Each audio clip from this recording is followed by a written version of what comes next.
Press play and let the story begin. Welcome to Velvety Vibe.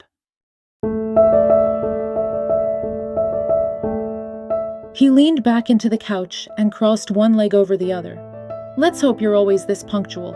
Did you eat lunch? I swallowed hard. Yes. Mrs. Sultani didn't go over anything with you? I shook my head. No, she didn't. He stood up. All right then, let's step outside. I'll walk you through what you're supposed to do. I followed a few steps behind him. He sat down at the desk and said, "Come here."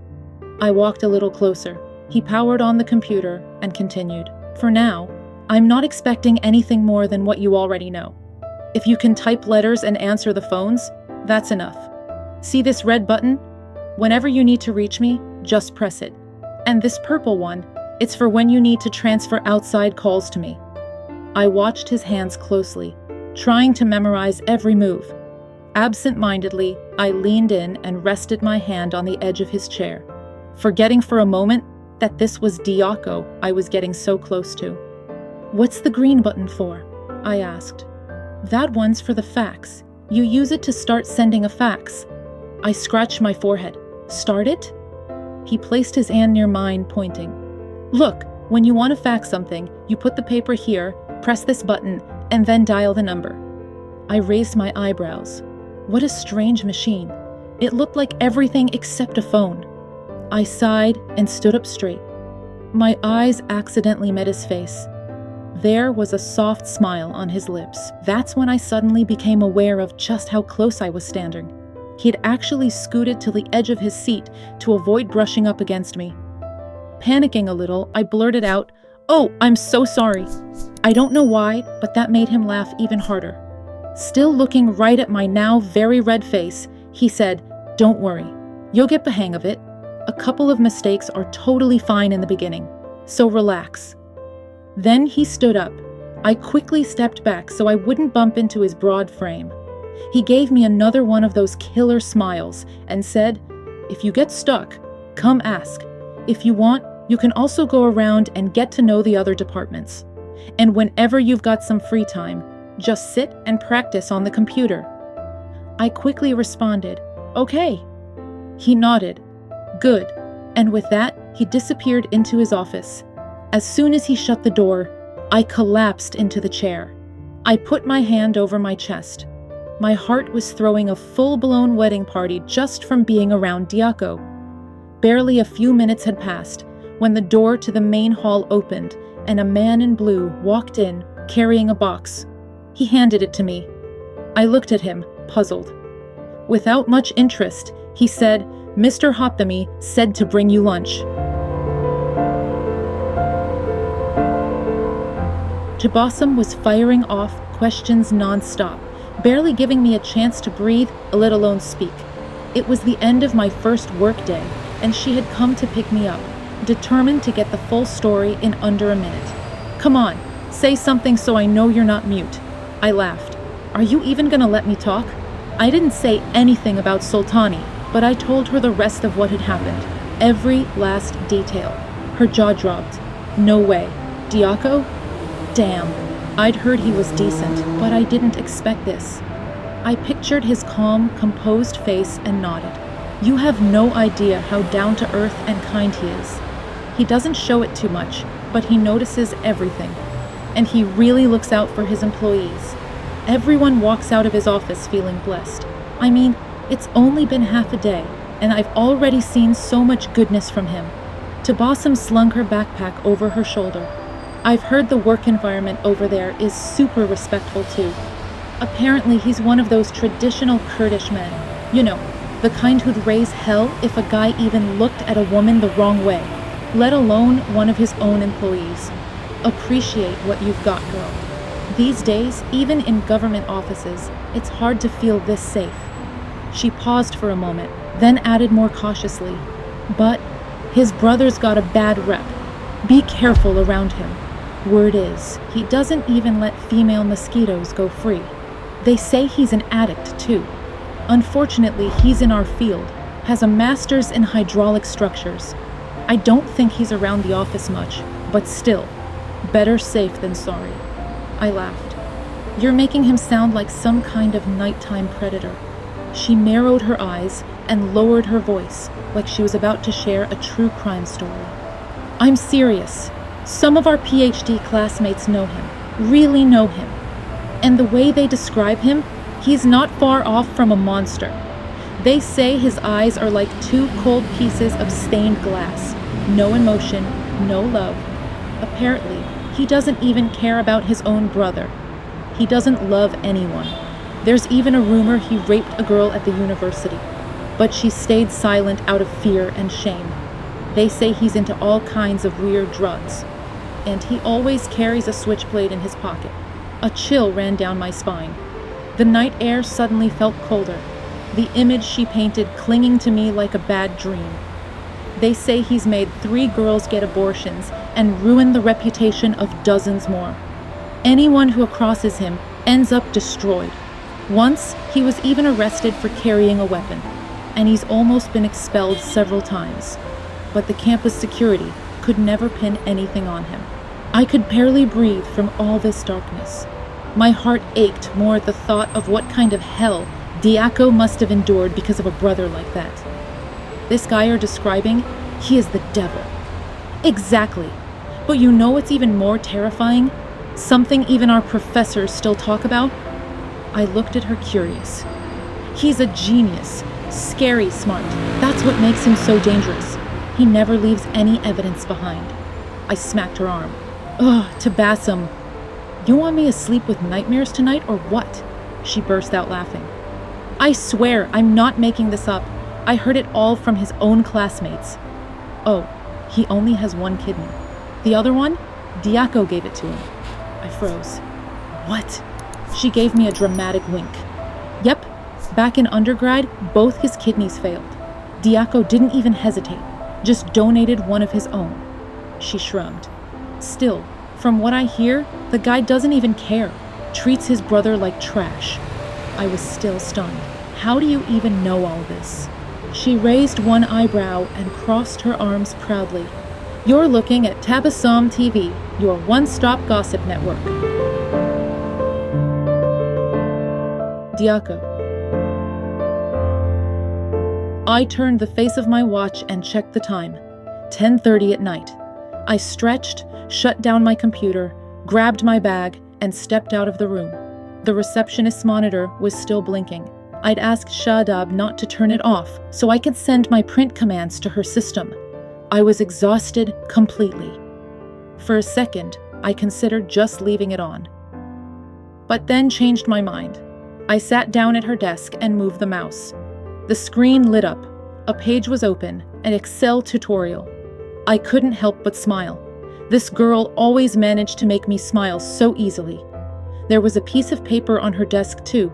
She'd written everything down, line by line, using different pens. Blue, red, black. Looked like she forgot to take it with her. Her diligence and self-respect reminded me of myself. When she stayed silent despite Sultani's harshness just because she needed the job. When she refused to admit she hadn't eaten all day even though her lips were cracked and her face pale. When she showed up on time again in those same torn shoes just for her sister. When she said she types senior students' theses using the university lab computers. When she promised with such confidence that she'd learn Photoshop using university library books. That's when I remembered me. I remembered the days I dragged Daniar along like a mama cat carrying her kitten, going through fire and hell to keep him fed. I remembered quitting school just to appease my constantly nagging boss. I remembered when Daniar used to ask, "Did you eat?"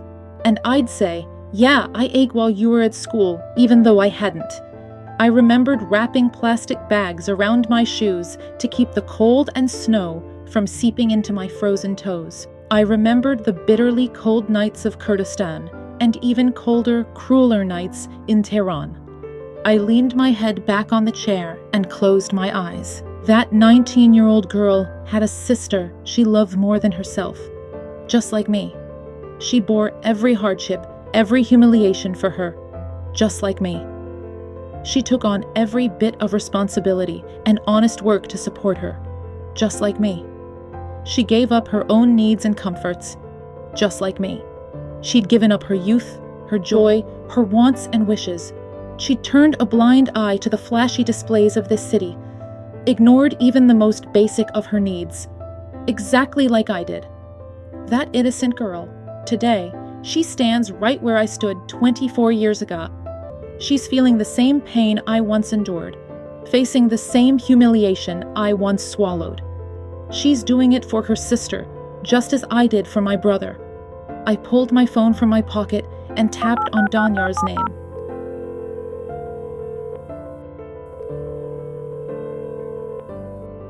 I didn't expect him to answer. After 4 or 5 rings, he finally did. Yeah, Diako? Huh. That was all the excitement he could muster for his own brother. Hey, little bro, you good? He paused for a moment. I'm fine. Did you need something? A sharp ache throbbed in my temple and spread all the way to my heart. Just wanted to check in on you. His voice sounded heavier than usual, colder, more tired. You don't need to worry about me so much. Bad news always finds its way fast anyway. It felt like my stomach twisted itself into knots. All right then, I'm here if you need me. Take care, okay? He hung up. No goodbye. Nothing. Shadab. Hi, I'm home. Shadi was lying down, her head resting on Mom's lap. Mom answered coldly. Shadi got up and walked toward me, kissed my cheek, and took my bag. How's your tooth? Is it still hurting? She shook her head. Just hurt at first. It's fine now. Mom stood up and headed to the kitchen. Wash up. I'll bring you dinner. I went to my room, changed into comfy clothes, splashed some water on my face, and came back. Mom was still frowning. I knew why, but I asked anyway. Why the grumpy face, my little dumpling? She set down a plate of food with bread and a bit of herbs. Eat first, we'll talk after. I made myself a big bite-sized sandwich, and before eating, asked, Did you eat? She put on her glasses and started working on a wedding dress. Yeah, don't worry. I popped some herbs in my mouth and said, You're mad because I didn't tell you I found a job, right? She jabbed the needle harshly into the fabric. Of course I'm mad. You've decided you're all grown up. You make your own choices. Act on your own, like I'm just some scarecrow sitting here.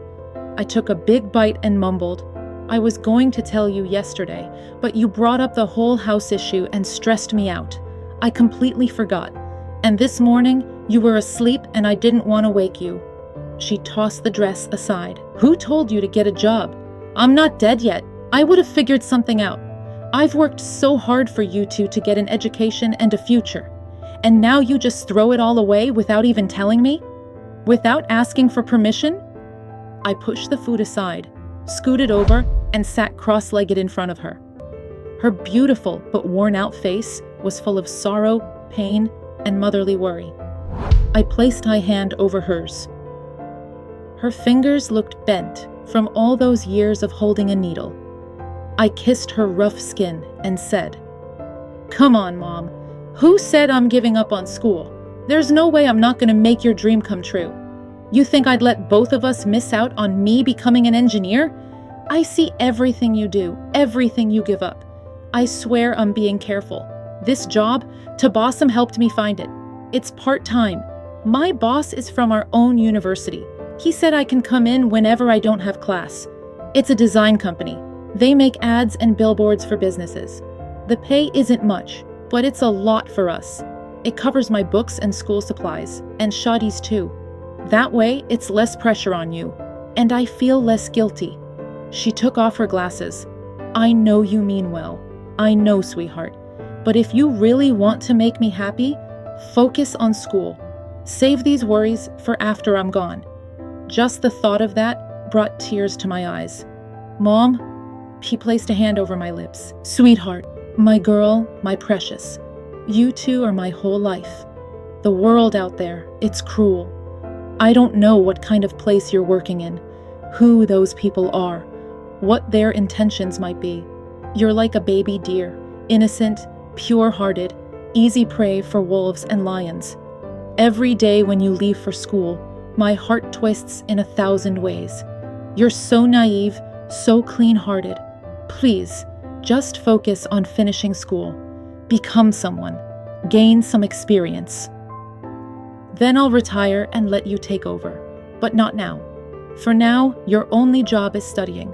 I kissed her hand again. My tear fell onto her skin. I swear it's a good place. You can come see for yourself. There are lots of people working there, men and women both. And I know our boss. I've seen him at the university for over 1.5 years. They say he's been through a lot. Not one time has he acted inappropriately.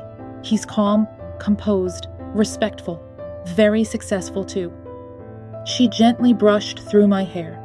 You said he's a student? Yeah, but he's not that young.